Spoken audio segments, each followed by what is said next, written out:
with Tanzania Meteorological Agency, and the group includes Nina, Annabelle, Joel, Mike Tyson, and Joanna.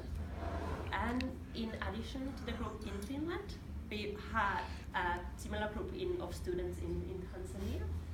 So there's also Niege, Humphrey, Victor, James, Maseta, and supervisors from the Tanzanian part. So regarding our client is the Tanzania Meteorological Agency. It was established in 1999 in its current form, but it has existed for a long time before. It's responsible for the provision of weather and climate services in Tanzania, including early warnings for sort of sudden weather events. And the services it is providing to people include general weather forecasts, forecasting for aviation and transport, agrometeorological services, and warning systems. And regarding our project, the most related to us is the agrometeorological services department within TMA, which provides sort of downscale district level forecasts for agricultural purposes for smallholder farmers and other kind of farmers. They have seasonal, monthly, and 10-day forecasts for agricultural purposes, which are mainly distributed by an email bulletin and then a farm SMS system. That is the system that sends SMS messages to the farm, forecasts through SMS messages to the farmers. And our challenge was to come up with innovation mechanisms for enhancing uptake and utilization of climate information by the smallholder farmers in order to enhance climate resilience of agriculture. What this means is that climate change is affecting Tanzania quite heavily, and the smallholder farmers, they need to find ways how to adapt to changing climates, and they need information on what to do. And our contribution is to find some ways how to contribute to that.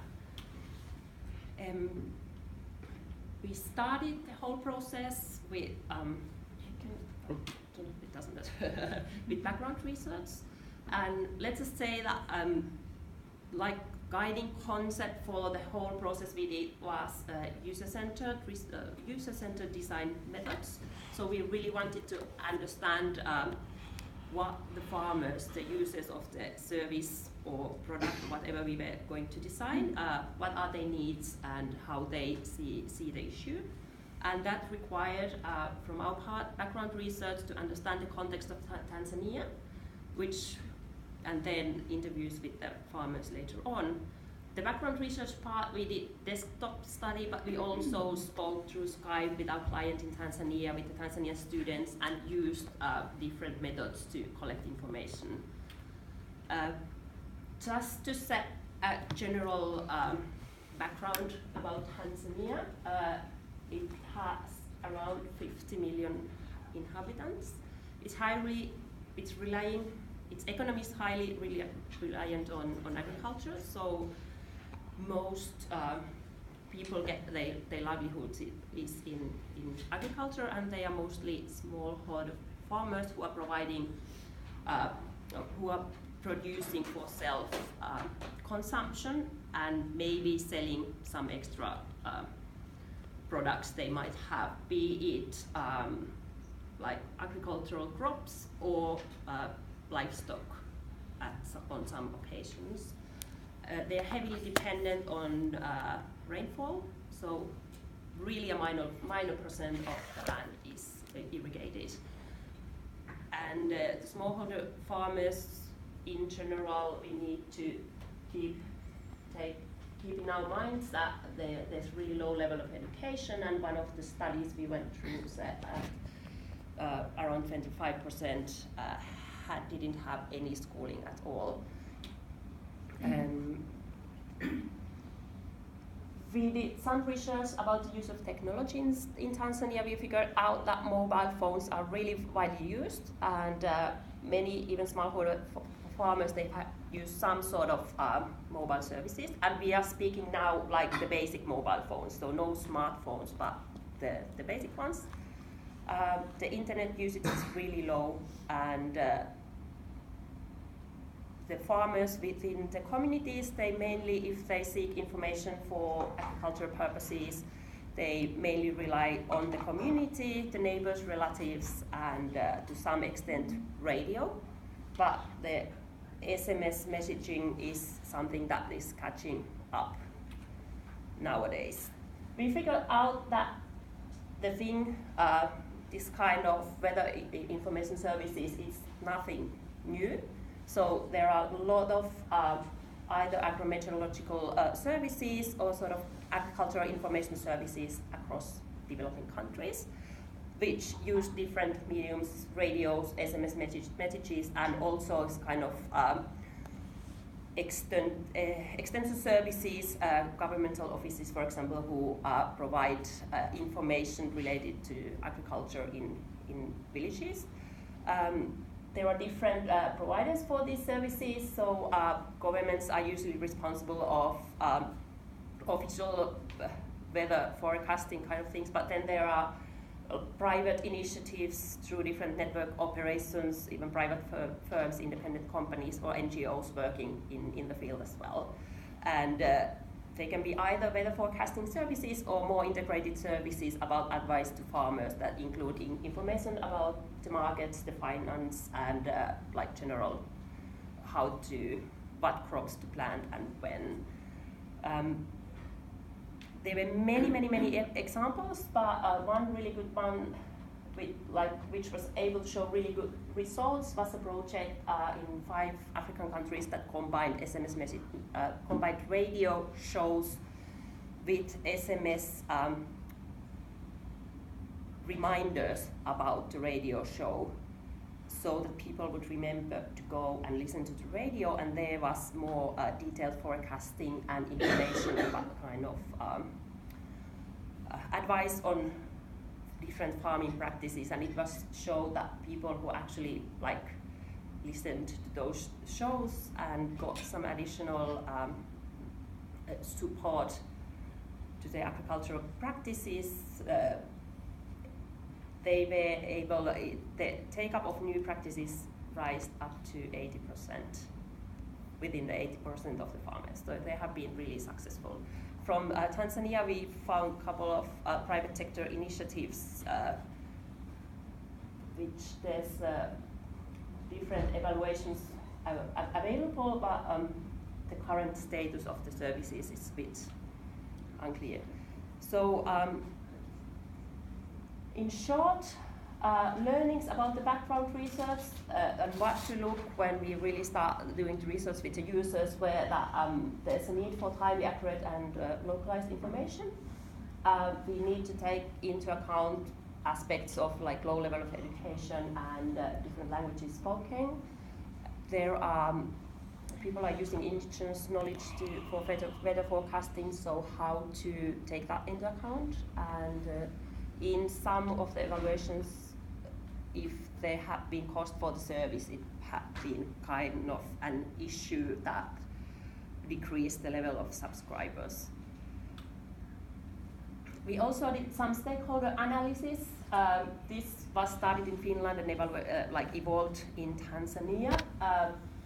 Some of the stakeholders I have already mentioned, but maybe quickly to mention that we have extension officers that are hired by the local governments, and they provide agricultural and environmental services within communities to the farmers. So they are sort of key. They have key role to play also in spreading weather information and information about different agricultural practices. The local leaders have really high importance and high influence on what is happening within the communities, so they should be taken into account. And then we realized that there are actually a lot of NGOs and different companies working with that. issues, and here's some info about the information flows and how they go with different actors. So hey, my name is Joel. So I'm going to speak to you about what happened after on the field trip. So we did a small trip of 16 days to Tanzania. That was pretty cool, but not just to Dar es Salaam. Next, we actually also traveled to Arusha. So the project that she mentions, Farm SMS, apparently took a big part of the project because TMA wanted to improve, like at least when we spoke with them, they really wanted to make it bigger. Like they mentioned something about, we want to reach 1 million users, so help us reach 1 million users. And one way we decided to attack this problem through user-centered design was that, okay, so we need to know your users. They had already run some pilots in Arusha region and another region called Mwanza. So we wanted to go there and meet the people who had been using it to kind of figure out what was good, what was bad, etc. So we went to Arusha, and Arusha is like this central region, or it's a city in the central region of also called Arusha. But we traveled to the villages around the region. So the first one was called Mesarani Ju, where we met our first extension officers, village leaders, and we kind of just started to put things together. Like, please bear in mind that by this moment, we've been in Tanzania for 3 days, more or less, maybe 4. Right, next. This is the second village we went, it's called Mbuyuni. The previous village has over 6,000 people. This village is over 5,000 people. Next. This one has over 3,000 people. That was on the second day of visits, which something that needs to be said about this on the way here. This was so far and so like out of the main road that on the way there we saw giraffes, zebras, antelopes. And that was like, we were not on like a national park. That was just like the way to get there. And so yes, as I said, this one has 3,000. And this last one, on the second day of visit, has over 1,000 population. But anyway, next. So we performed all together about 100 interviews. We did a little bit different ones. For example, we had some activities for people to kind of interact with us. We have a one-on-one interview. Of course, we work with the students there. Yeah, go a little one back. We work with the students there to do the translation, of course. So as it turns out, of course, Swahili is the main language spoken, but in these villages, Swahili is not always the main language. Even though apparently most of the people around understand Swahili, it's not their first language. But yeah, that was interesting. Yeah, so we did focus groups, and yeah, overall just gathering information and audio, like taking notes and recording audio of all the interviews. Next. The Sarni, also making friends. These are some of example of the activities we perform with the village in the villages. And by the end, oh, okay, please click on this because before I move out of the road trip, this is part of what it was like being in the road trip. This is just like a few seconds, so don't worry. So this is like in the middle of really nowhere. Like we've been like 3 hours out from the nearest urban center, and yeah, this is all the team. And the reason I'm not helping is because I'm recording, but I was helping at the beginning. But yeah, that was going to meet the users and really understanding the context on which they live in. And I think that was, in my opinion, yeah, it was very working it. Good. And yeah, I think it's important to like realize the whole context on where the users of the system are placed. Right, come next.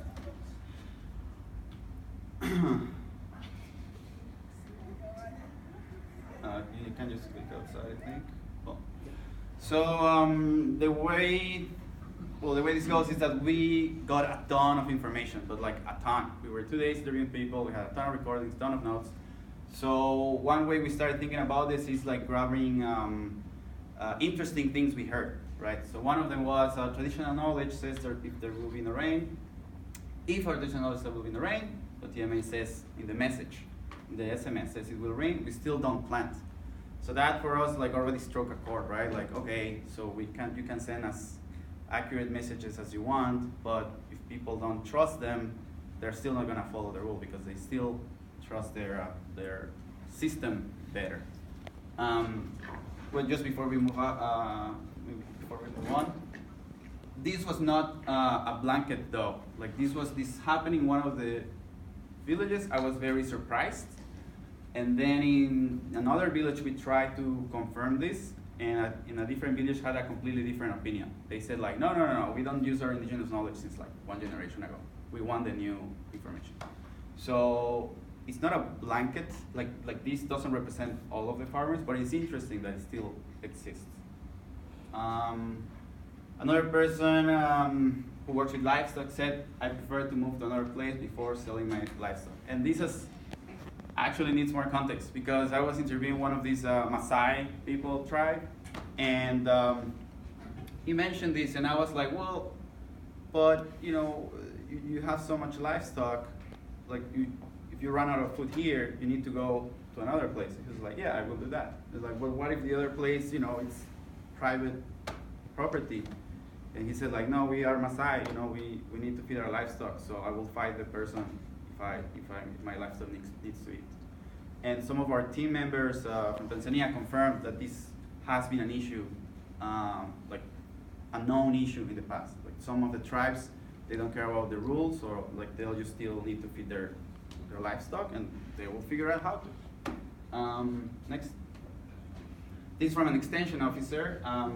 They said I couldn't help the farmer when he came asking about the SMS advice. And this also needs a little more context. Extension officers, they are not employed or directly employed with TMA. They're both government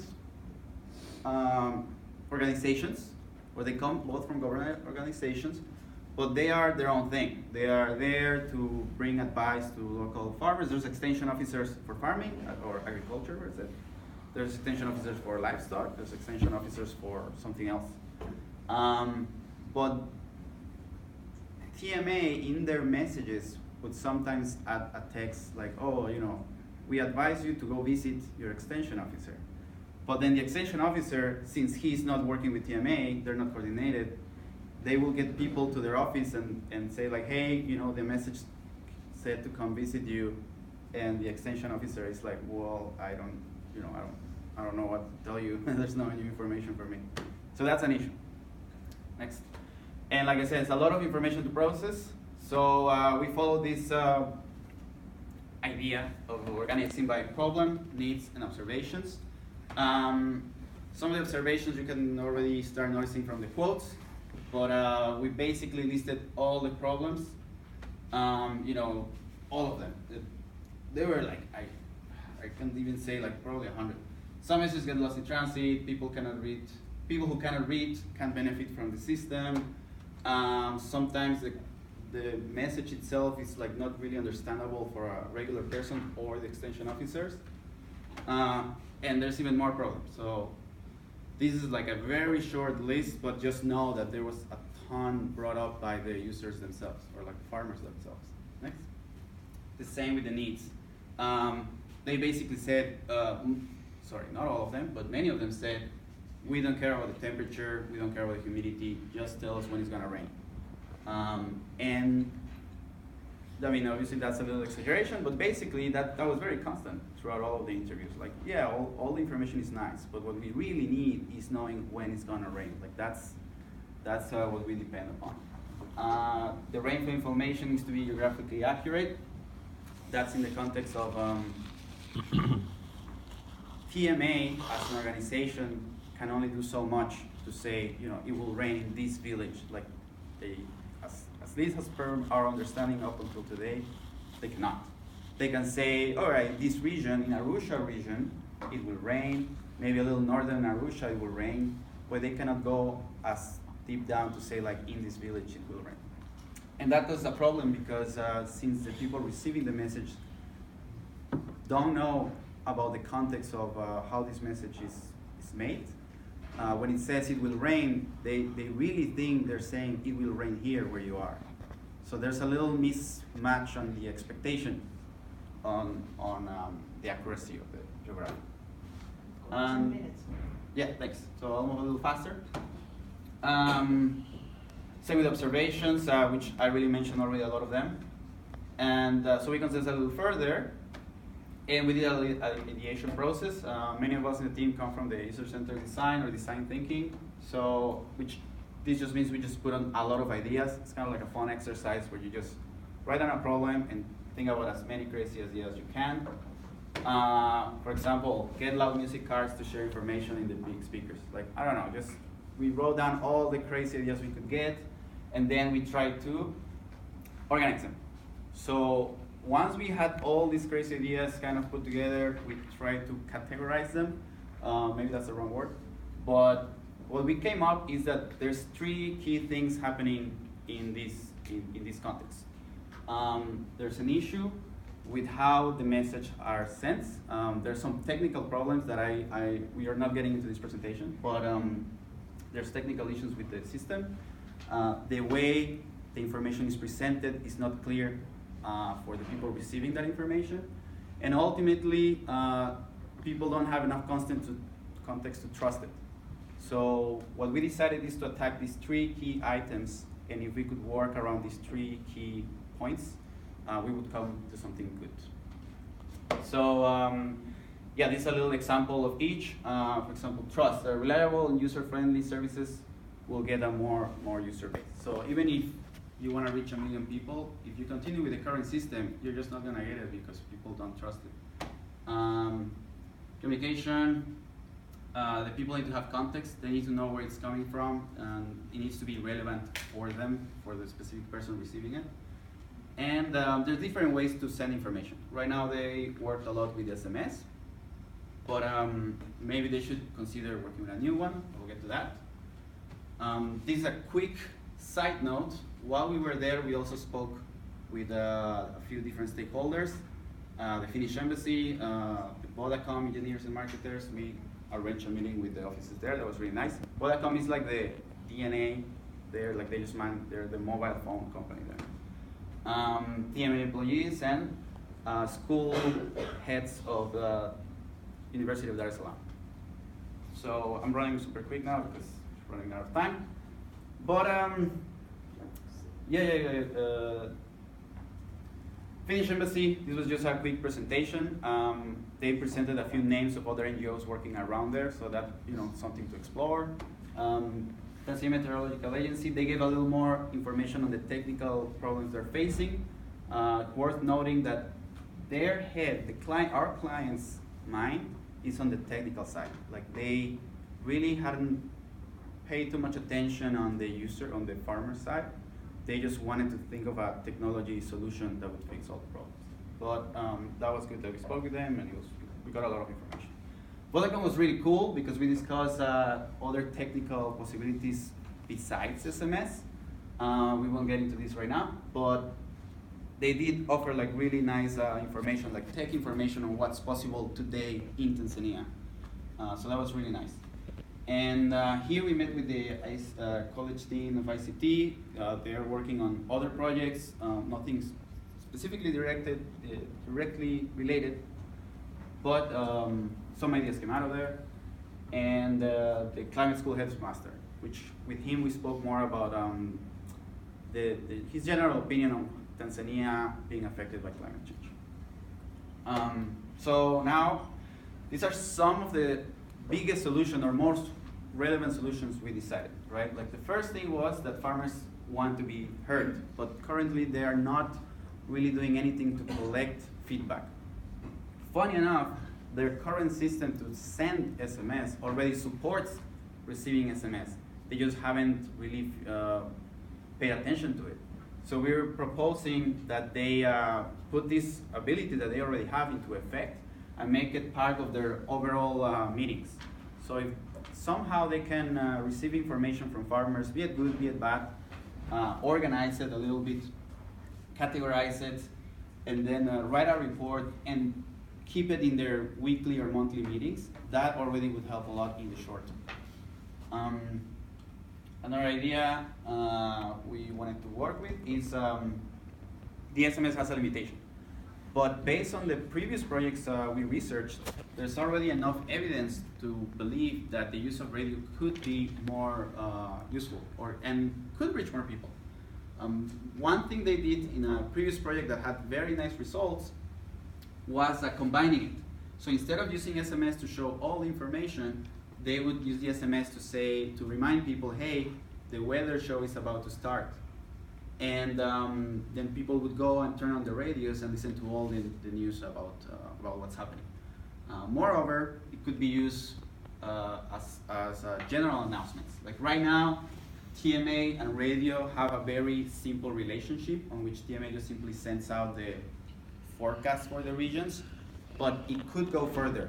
So we think in the future, a stronger relationship could develop, and that offers other interesting benefits, like for example, getting the information translated to the local languages. So if there's different languages across different regions, the radio stations themselves in each of those regions can do the translation. There's also a lot of people who were interested. Like I said, we went to these villages that were part of the pilot, but many people were not part of it, right? But they heard about it and they really wanted to join. But there's no way currently for them to join. Since this was a pilot, they somehow just selected some people or collected phone numbers for some people and just ran on with the pilot. But it could be, we proposed that it could be relatively simple to start this process, right? Like they already have this SMS system, so they could use something like, okay, send subscribe, and the number can be added to their database that will receive the SMS. Yep. And last but not least, the context, the context of the message. Right now, the message sounds super robotic. So we actually asked TMA about this, like, hey, who is writing these messages? Because we read it and it's like, all right, weather, blah, blah, blah, rainfall, blah, blah, blah. Like, it was kind of robotic, let's say. And TMA said, like, yeah, well, you know, whenever the information is ready, we just tell somebody to go and do it. And it's normally just an engineer there who is filling in some web form that they prepared. So there's not really like a step to think, to stop and think, okay, how could this information be presented in a, this same text be presented in a way that is understandable for the users. So we propose different ways in which this could be structured that we feel could be better understood by the farmers. Other interesting ideas we explored, these are a little bit more technical, partnership with USSD Code. We spoke with Vodacom, the mobile phone operator there, and it's very bureaucratic. Wakalas have been successful in spreading the word, mobile services. Wakalas are like these small shops in every corner that sell all kinds of things, but they also offer these exchange services of mobile phone credits for money. And they're all over the place, even in like hard to reach areas. So maybe try to get inspired by their, let's say, supply chain, and try to do something similar with extension officers to spread information about the service.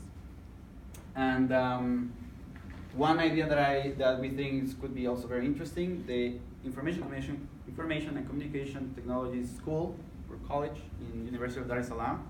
They're trying to do this type of projects, this kind of like PBL projects. They're kind of getting into it recently. So we have proposed that maybe they could work with these engineers, like the best engineers from the country, really, because it is the best university in the country, and try to work with TMA to improve their weather systems. Currently, the weather systems are few, expensive, and very spread out.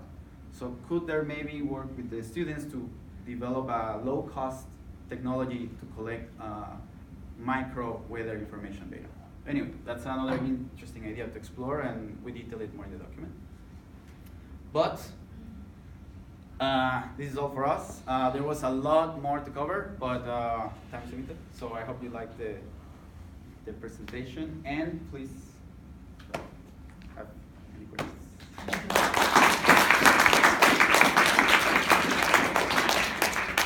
you. Very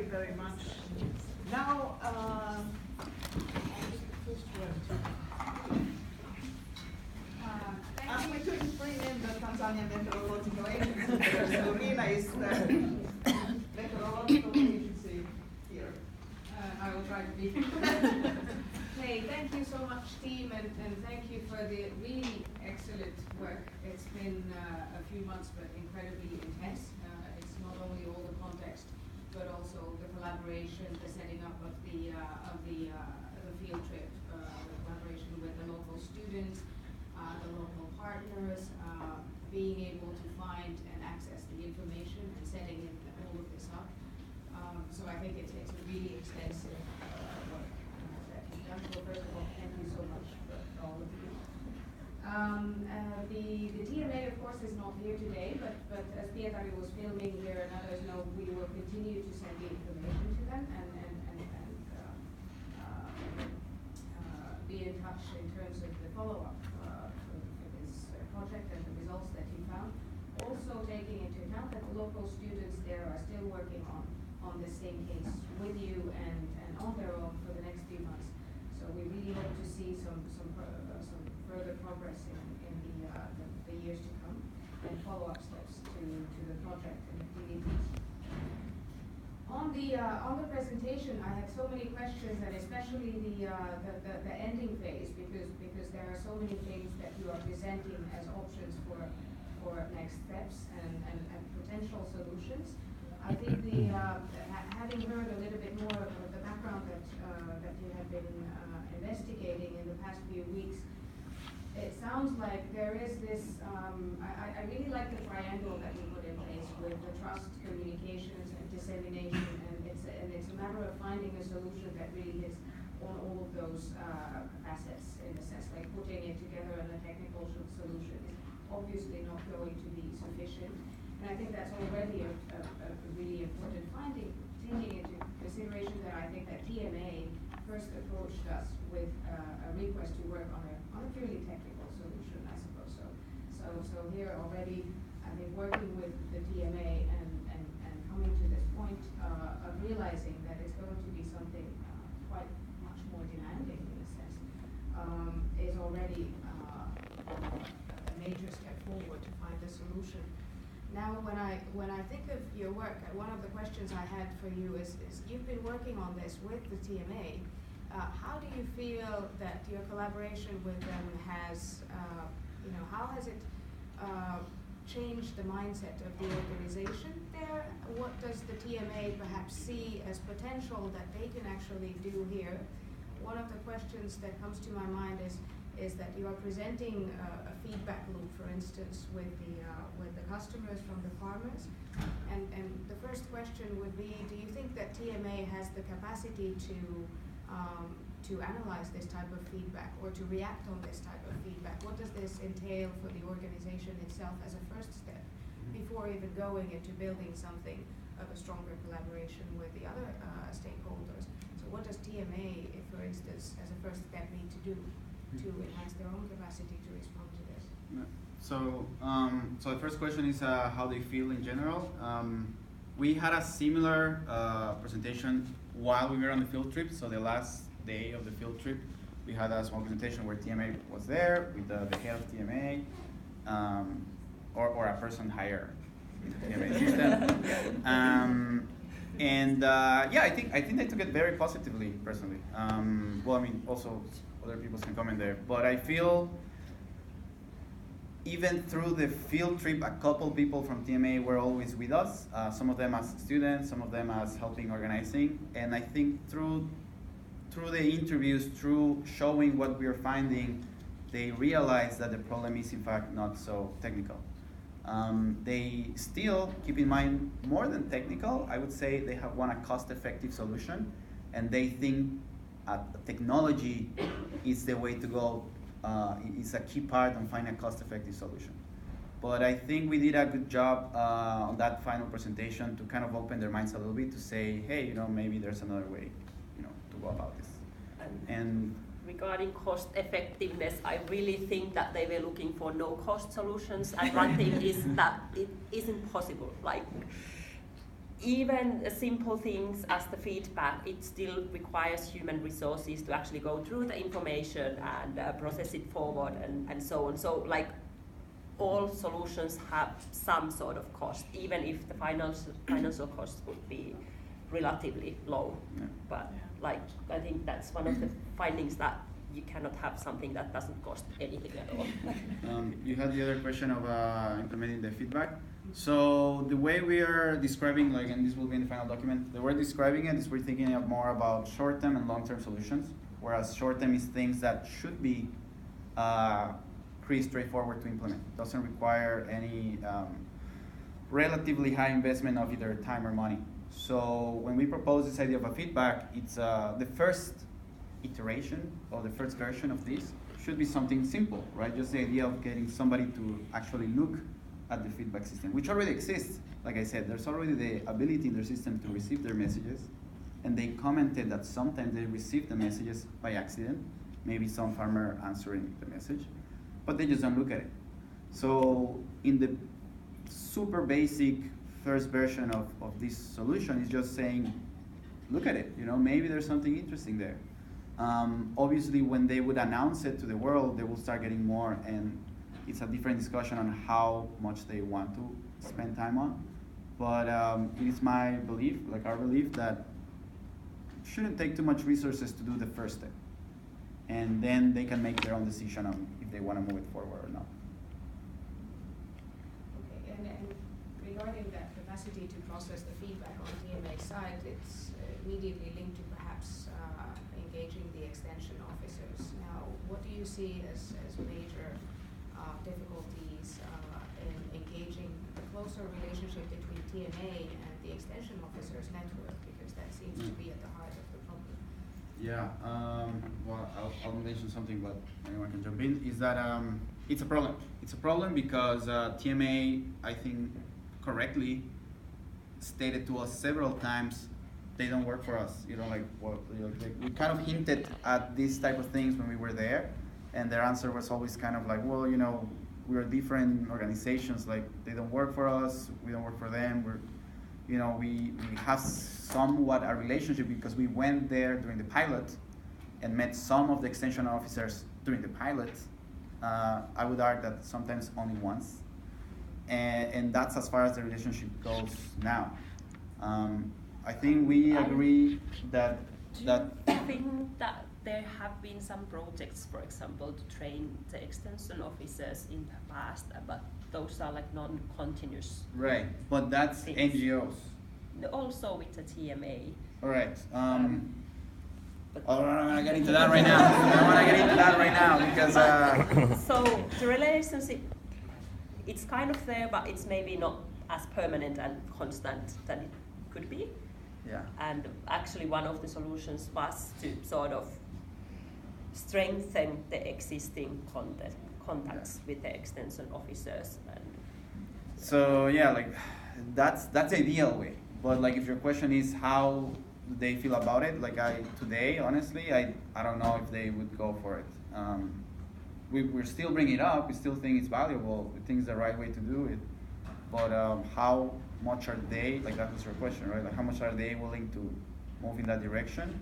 Yeah, it doesn't sound very strong right now. Okay, I'd like to give a word to Nina. Thank you again. I heard your first presentation and I was deeply impressed by the good work and the analysis that you had done. And what I'm very keen on is like what is driving TMA in this process, or whether you were able to figure that out. And what I mean is that it's a totally different case if they are really interested in the impact of the weather information that they are sending out to the farmers versus whether there is no incentive for TMA to actually do anything else except for keep sending the weather information. And I'm kind of thinking of whether part of the solution could be that there is some sort of, or maybe also this was created by external development aid money, perhaps, this whole system, or were you able to figure out what was there at the background, like taking a step further or step backwards from TMA? The mandates of the TMA is to send like agrimeteorological information to to the farmers. Yeah, it's as a kind free of public service. yeah. So it is kind of there, and they also have the agro-meteorological department. So it is within the organization.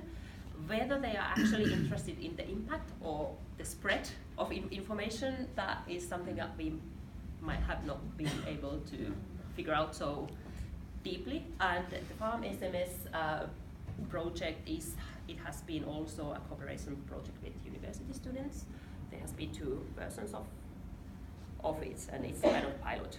There's a project called Uptake.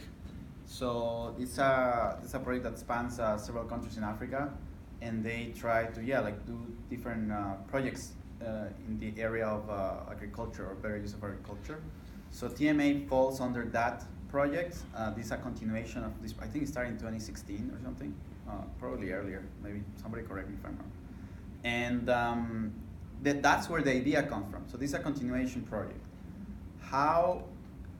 I don't know exactly to what extent does TMA as an entity, takes it to heart and wants to move it forward. Like I honestly didn't get enough feedback from them to make an opinion on that. But it's there. They have worked pilots, and the fact that they're participating in these activities, I think, demonstrate that there's enough interest to move forward. As Dora has already mentioned, just a quick comment on that. I think that the real TMA is right now really interested in the technical solution, or tackling the problem in the sense. But I think this is also one of our recommendations, that I think there needs to be a lot more discussion with TMA and really understand. Like now we're focused on understanding the needs of the end users. But I think we will have to do more research on understanding the driving motives behind TMA. Also, even if it's not just understanding the needs, but getting a communication, establishing the communication between TMA and the end user. Okay, once more, big thanks to the Tanzania group for the presentation. I think some of the last comments were perhaps worth consideration in the finalization of the work, and of course as a message to the Tanzanian students to continue with. Thank you once more. Thank you.